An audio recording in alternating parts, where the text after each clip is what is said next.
I flipped off a grouchy lady on my way to work. For context, I used to drive a cube van for work that was parked at my home. So 2 years ago, the truck was having issues. Occasionally, the engine would randomly stop running when slowing down, but usually started again immediately. I'd mentioned it to my boss, and it was booked in to be fixed, but not for a few weeks. Anyways, I left my house one morning around rush hour and got onto a busy street when it died.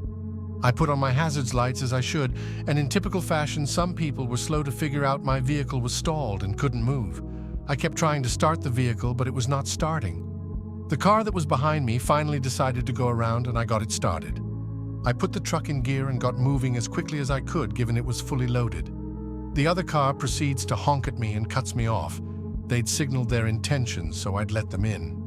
We both are turning left at the next light, and they're giving me the stankiest glare through their side mirror, shaking their head at me, and what have you? Like, come on, lady.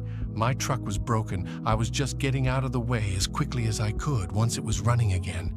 I tried to shrug it off to them, but they persisted, so I flipped them my middle finger, and they huffed and looked so outraged. I laughed and laughed, and they gave me a death stare until the light turned green. It still gives me amusement to this day. I told my boss about it shortly after, and we had a good laugh.